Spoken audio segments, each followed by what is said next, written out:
இந்த செய்தியை உங்களுக்கு வழங்குவது டைனமிக். 34 ஆண்டு கால சிறந்த டைனமிக் 7ஆம் உணர்வு விழித்தெழுதல் விழிப்புணர்வு உளமன உணர்வியல் அனுபவ பயிற்சிக்கு டைனமிக்.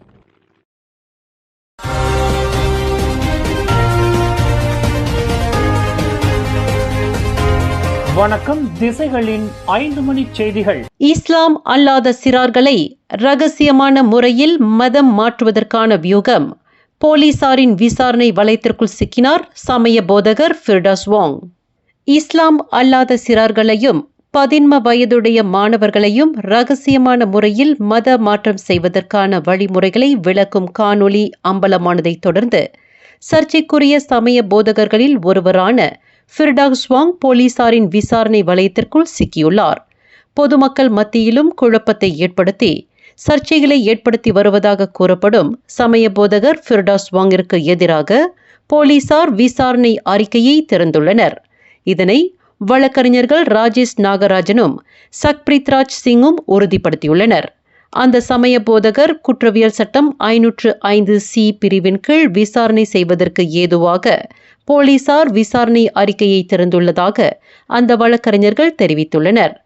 18 வயதிற்கு கீழ்ப்பட்ட சிறார்களை அவர்களின் பெற்றோர்களான தாயும் தந்தையும் இருவரும் சம்மதித்தால் மட்டுமே மத மாற்றம் செய்ய முடியும் என்று சட்டம் தெளிவாக கூறுகிறது.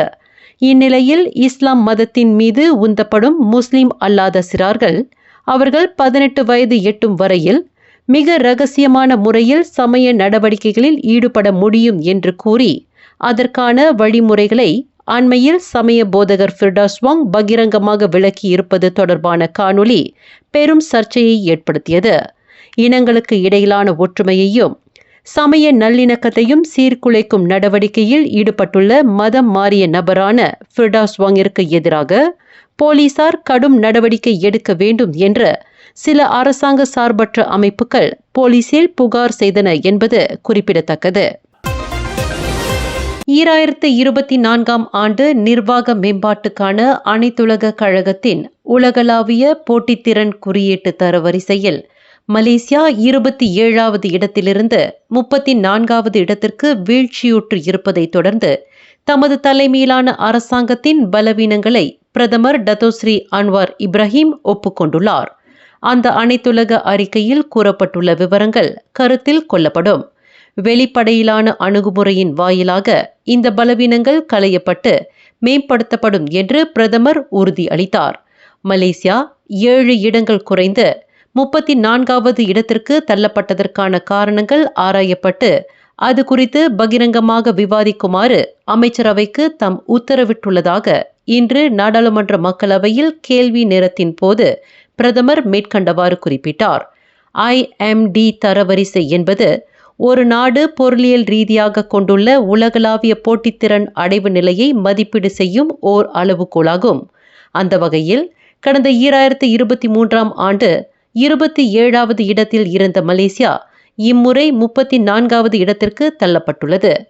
தரவரிசையில் மலேசியா வீழ்ச்சியுற்றதை தொடர்ந்து தமது தலைமையிலான அமைச்சரவையில் மாற்றம் செய்யப்படுமா என்று பரிகத்தா நேஷனலின் அலுஸ்தார் MP அஃப்னான் அமிமி தைப் அசமுடின் எழுப்பிய கேள்விக்கு அன்வார் மௌனம் சாதித்தார்.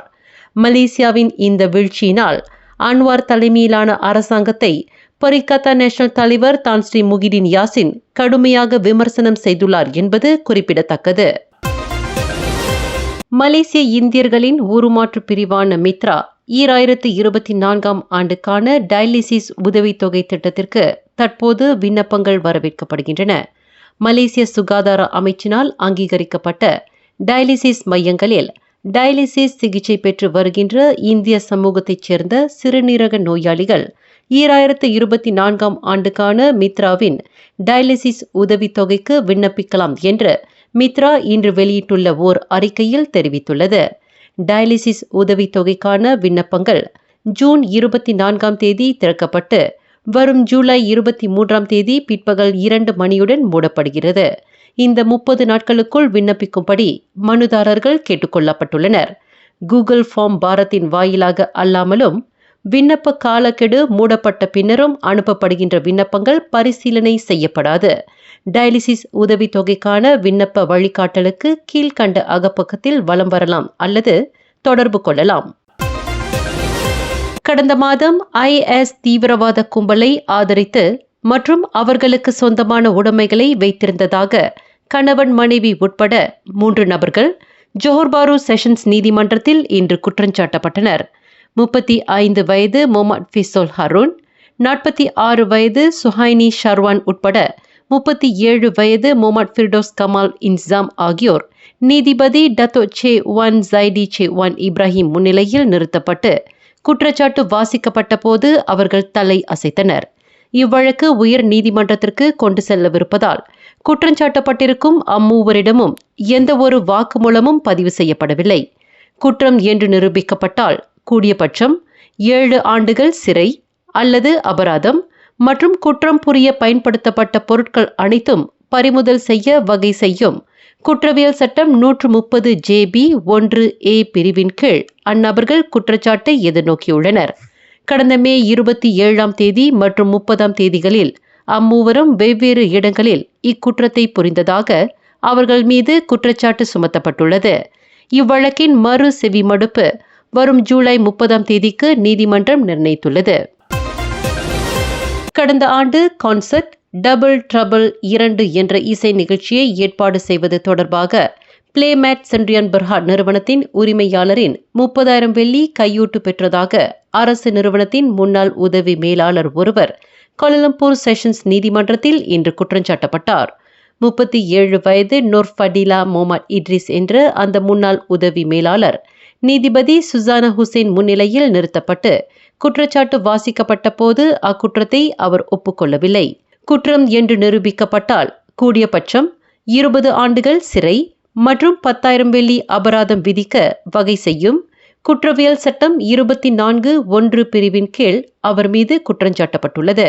கடந்த 2023ஆம் ஆண்டு ஜனவரி மற்றும் செப்டம்பர் 11ஆம் தேதிகளில் மத்திய பிரதேசம் மற்றும் கோலாலம்பூர் தமன்ஸ் தப்பாக் இண்டா ஜயாவில் உள்ள ஒரு வங்கியில் இக்குற்றத்தை புரிந்ததாக அவர் மீது குற்றச்சாட்டு சுமத்தப்பட்டுள்ளது. ஒரு தங்கும் விடுதியில் மற்றொரு ஆணுடன் உல்லாசத்தில் திளைத்திருந்த தனது மனைவியை தாக்கி காயம் விளைவித்ததாக நபர் ஒருவர் பாட்டிக்சன் மேஜிஸ்ட்ரேட் நீதிமன்றத்தில் இன்று குற்றஞ்சாட்டப்பட்டார். 37 வயது முகமது ரிட்வான் மட்நாசிர் என்ற அந்த நபர் மேஜிஸ்ட்ரேட் உத்மான் அப்துல் கானி முன்னிலையில் நிறுத்தப்பட்டு குற்றச்சாட்டு வாசிக்கப்பட்ட போது அக்குற்றத்தை அவர் ஒப்புக்கொள்ளவில்லை.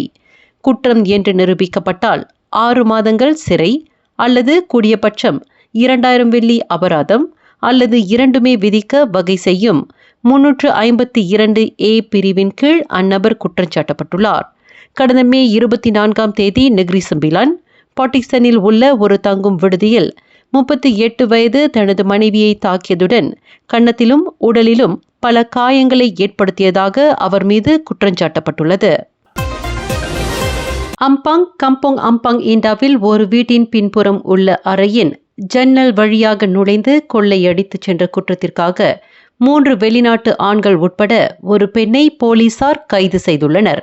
கடந்த மே 24ஆம் தேதி இச்சம்பவம் குறித்து தமது தரப்புக்கு புகார் ஒன்று கிடைக்கப்பெற்றதாக அம்பாங் ஜயா மாவட்ட போலீஸ் தலைவர் அசிஸ்டன்ட் கமிஷனர் முகமது அசாம் இஸ்மாயில் தெரிவித்தார்.